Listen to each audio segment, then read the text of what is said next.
Hello, dear students. Let us start today with your grammar. So, we have already finished up till the chapter future tense, right? So, let us start today with the next chapter, that is modals. What do you mean by modals?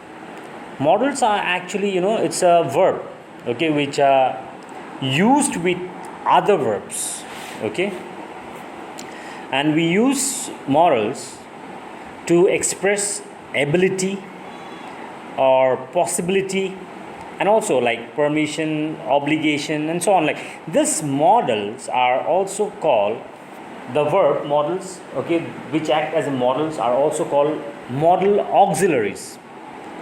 They are never used alone, remember that. They are always used with the main verb, the principal verb, okay, auxiliary, helping verb, support. So they are always used with the principal verb that follows them, and together with the principal verb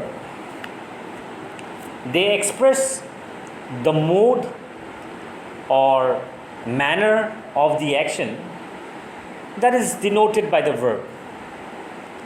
So some of the most commonly used models are, like for example, can, could, may, might, will, would, and so on. Okay, so out of this commonly used models, some of the models are already mentioned in your textbook, and also its uses. When do we need to use those models?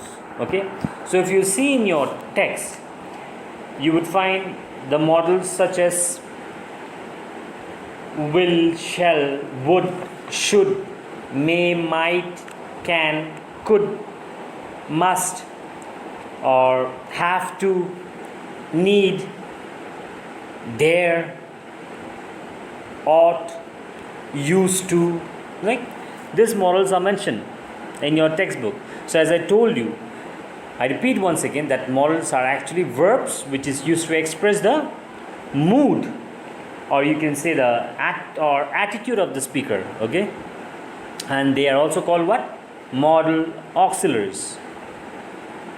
And generally it is used to give advice, or give permission or seek permission, you can say, or even for suggestions, for polite requests, give invitations, etc.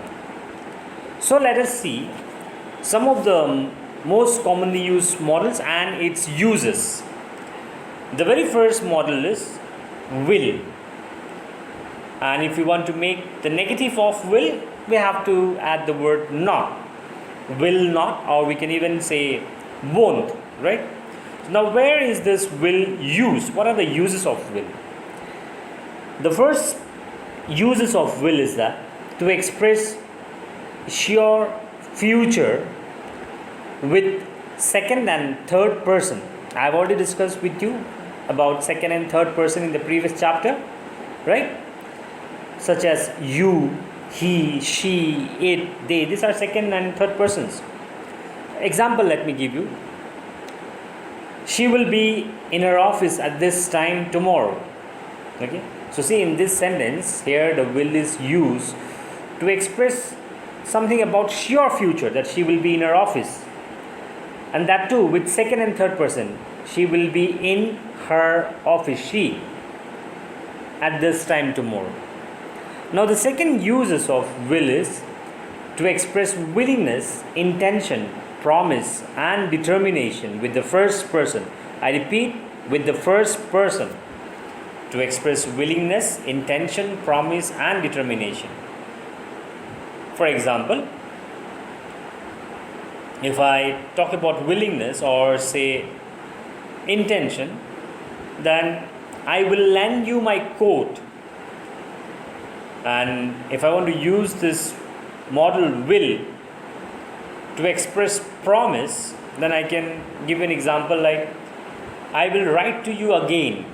Okay.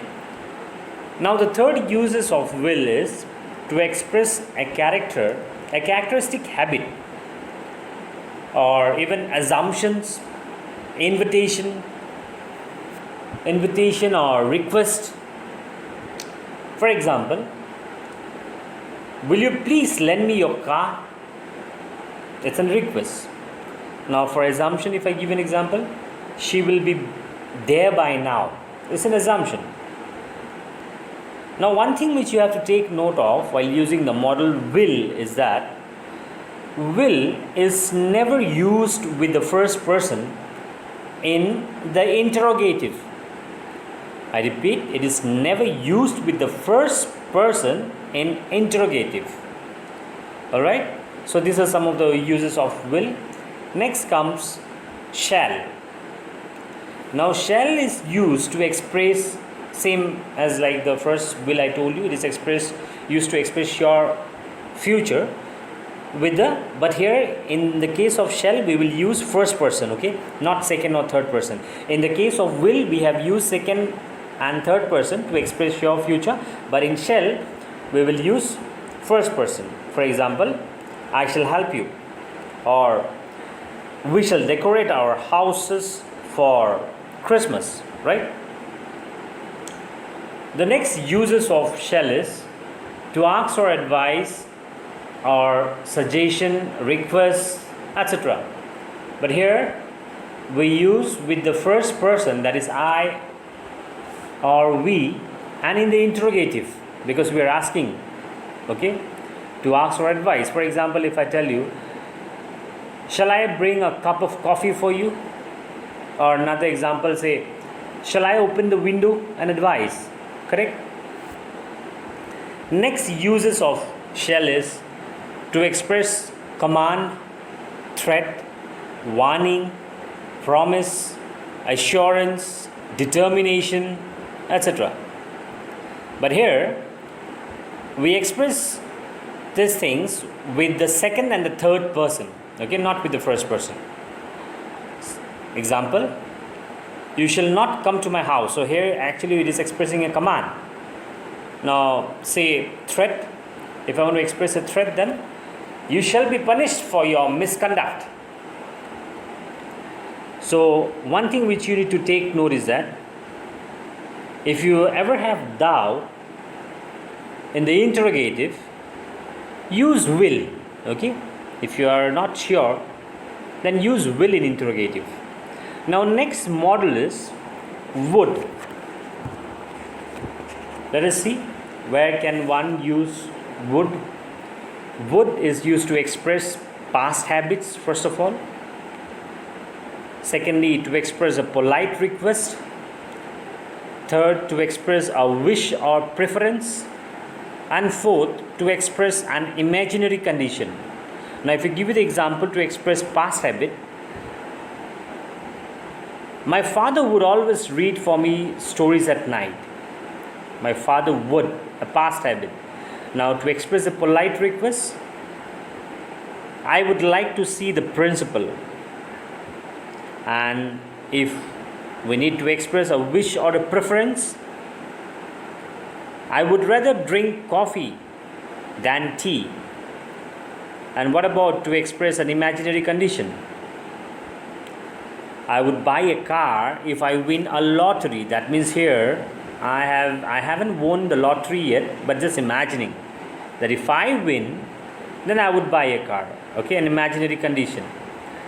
Same way, there are also some of the uses of should. So for should, there are basically three uses. The first uses is to express duty, obligation, or advisability or desirability. Say, example, we should obey our parents, so it's a duty. What about obligation or desirability? You should not be late. Alright? The next, but for should, one thing you need to take note of before I give you the next example, that should often implies a mild suggestion or advice. Alright? Now, should is actually, a milder form of must, you can say. the word must and should is a milder form of must, or even the model such as ought to, or even ought, OUGHT. Okay, for example, say I'll tell you some of the example. When we need to express assumption or possibility or probability or supposition, then we can use should in this manner. He was in the final year of MBBS. He should be a doctor now. So there's a possibility. Alright? So it's a milder form of using must. He must be a doctor now. Instead of using must, we have used the word he should be a doctor now. Another example, let me tell you. If she should see me there, she will be angry. So there's a probability that that there are chances that she might get angry by seeing me. Next uses of should is to express purpose after least. For example, work hard, least you should fail. So here we are expressing the purpose after least, and that too in expression of fear. So there are also many other models such as may, might, can, could. So today we will just discuss this many models, that is will, shall, would and should. The remaining models we shall discuss it in the next class. Please go through the text, and if you have any doubt, you can get back to me.